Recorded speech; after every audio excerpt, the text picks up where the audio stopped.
My stepmom kept a 15-year spreadsheet of everything she spent on me, then demanded I pay her back every cent. She showed up with a lawyer, but right. As she was explaining everything, her doorbell rang. She opened the door, went pale, and has never been the same since. My real mom died from cancer when I was 7. Then my dad remarried Bertha when I was 10. From day one, she had this insane system where I had to earn affection like I was some employee. She made a chart on our fridge called Jake's Investment Tracker, where I got points for grades and chores that I could cash in for basic stuff like watching TV or getting hugs. Dad just sat there scrolling his phone while she explained the rules, never once saying it was insane. When I broke my arm at 11, Bertha asked the doctor if it would affect my typing speed because she'd enrolled me in coding classes. Not "Are you okay? But will this impact your earning potential?" Meanwhile, Dad was glued to his phone, barely looking up. Middle school was hell because she made me quit basketball to focus on profitable skills, while Dad would slip me 20s like that made up for letting her control my life. When my first girlfriend dumped me at 15, I was devastated, but Bertha ignored me for 3 months until SAT prep started. She called me her little ATM in front of her book club, and Dad would laugh along. One Mother's Day, I was crying, missing my real mom, and Bertha said tears don't pay bills while Dad stared at his phone. Senior year, when everyone went to prom, she made me attend coding boot camp, and Dad said it was for the best. The kicker is when I turned 18,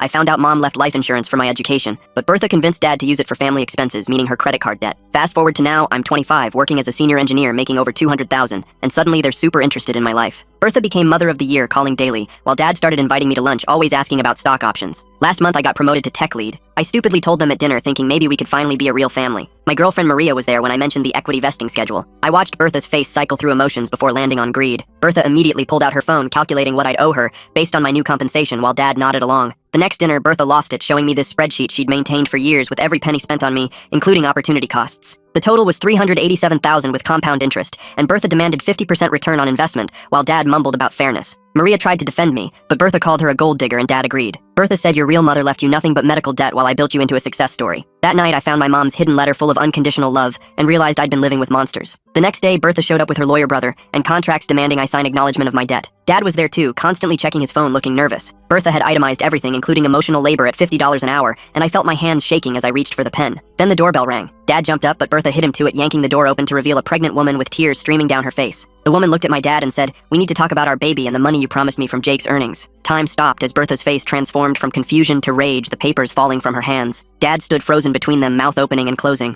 Bertha's voice built from a whisper to a scream, asking how long. The mistress said 3 years. She was clutching her belly, saying Dad told her once I started making real money, they'd finally be together and he'd leave Bertha with nothing. Bertha grabbed the contract and threw it at him, screaming about how she'd been building her retirement while he was building another family. The mistress said she wasn't the other woman, because Dad said the marriage was just a business arrangement, and Bertha launched herself at Dad. I stood there watching my two tormentors destroy each other, realizing while Bertha saw me as an investment portfolio, while Dad had been seeing me as a trust fund for his secret life. I looked at all three of them and said, "You're all sick." Later, I found out Dad had been siphoning money from my college fund to support his mistress while telling Bertha it went to business expenses. And Bertha had been trying to claim me as a dependent on her taxes, even though I'd been financially independent for years.